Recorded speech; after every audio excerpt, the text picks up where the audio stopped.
महत्त्वाचे विचार मांडणार आहेत। मित्रांनो, तरुणाई म्हणजे देशाची शक्ती, देशाची आशा आणि देशाचे भविष्य आहे। पण आज हीच तरुणाई नशेच्या अंधारात आपला मार्ग हरवत चाललेली आहे। मित्रांनो, इतिहास साक्षी आहे, ज्या देशाची तरुणाई सक्षम, सजग आणि स्वप्नाळू असते तो देश कधीच मागे राहत नाही। पण आज याच तरुणाईच्या हातात पुस्तकाऐवजी नशेची सवय, ध्येयाऐवजी धुंदी आणि भविष्याऐवजी अंधार दिसत आहे। आज नशा दारू किंवा सिगारेट पुरती मर्यादित राहिली नाही, तर गुटखा, तंबाखू, ड्रग्ज, ऑनलाईन गेम्स, मोबाईलचे व्यसन हे सगळे नशेचेच प्रकार आहेत। फरक इतकाच आहे की पूर्वी नशा शरीर नष्ट करायची, आज नशा विचारशक्ती नष्ट करते। मित्रांनो, ही नशा अचानक सुरू होत नाही, ती सुरू होते एकदाच करून पाहू या विचारातून। सगळेच करतात या समर्थनातून आणि माझं काही बिघडणार नाही या अहंकारातून। पण हाच विचार कधी व्यसन बनते हे कळायच्या आत आयुष्य हाताबाहेर गेलेले असते। आज अनेक तरुण अपयश पचवू शकत नाहीत, तणावाशी झुंज देऊ शकत नाहीत आणि समस्यांपासून पळ काढण्यासाठी नशेचा आधार घेतात। पण मित्रांनो, नशा ही समस्या सोडवत नाही, तर ती समस्या 10 पटीने वाढवते। मित्रांनो, नशेचा फटका फक्त त्या तरुणालाच बसतो असे नाही, तर त्याच्या आई वडिलांच्या स्वप्नांना तडे जातात, कुटुंबाची प्रतिष्ठा मातीमोल होते आणि समाज एका सक्षम नागरिकाला मुकतो। मग मित्रांनो, मला एक सांगा, आपल्या चुकीची किंमत आपल्या आई वडिलांनी का मोजावी? अहो, नशा फक्त सवय नाही, ती एक साखळी आहे। सुरुवातीला ती मजा वाटते, मग गरज बनते आणि शेवटी ती माणसाला गुलाम बनवते। अनेक तरुण म्हणतात एकदाच करून पाहतो, पण नशेला एकदाच नसते, ती आयुष्यभराची शिक्षा ठरते। आज जी चूक छोटी वाटते तीच उद्या मोठा पश्चाताप बनते। नशा करणे म्हणजे स्टाईल मारणे असे भासवले जाते, पण सत्य हेच आहे की नशा ही प्रगतीची नाही, तर विनाशाची वाट आहे।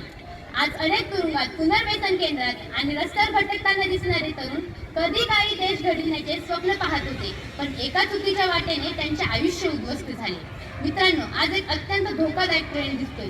काही तरुण नशा करून स्टाईल मारतात, हातात सिगारेट, चेहऱ्यावर बेफिकिरी आणि मित्रांसमोर दाखवण्याचा अट्टहास, जणू नशा म्हणजे शौर्याचं चिन्हच आहे। पण मी ठामपणे सांगते की नशा ही प्रगतीची नाही, तर विनाशाची वाट आहे आणि नशा करून मोठं दिसता येत नाही, पण नशेमुळे मोठं नुकसान नक्कीच होतं।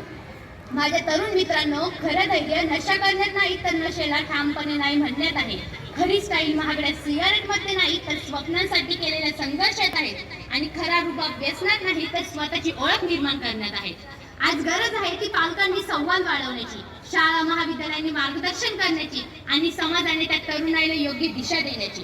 तरुणांनो, एक प्रश्न स्वतःला विचारा, मी माझं भविष्य नशेसाठी गमावणार आहे की स्वप्नांसाठी लढणार आहे? सध्या आपण पाहतोय की रस्त्यावर काही तरुण हातात दारू घेऊन स्टाईल मारतात, काही मित्र शाळा किंवा महाविद्यालयानंतर हातात ड्रग्ज किंवा दारू घेऊन गटात एकत्र जमतात। सोशल मीडिया, सिनेमा आणि ट्रेंड्समुळे नशा कूल दिसतोय।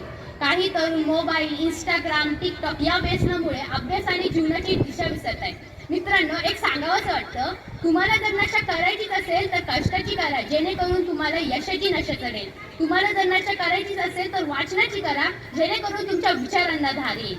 तरुणांनो, एक लक्षात ठेवा, जिथे जिद्द संपते तिथे नशा सुरू होते आणि जिथे नशा सुरू होते तिथे भविष्य संपते। आणि हो, आई वडिलांच्या घामाच्या थेंबाला नशेच्या थेंबाने कलंकित करू नका। व जर तुम्हाला नशा करायचीच असेल ना, तर स्वतःच्या कर्तृत्वाची करा, जेणेकरून जग तुमच्या मागे येईल।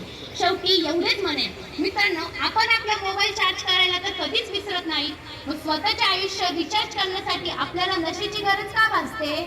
मित्रांनो, आपला मेंदू हा जगातील सर्वात शक्तिशाली संगणक आहे, त्याला अंमली पदार्थांच्या व्हायरसने निकामी करू नका। धन्यवाद।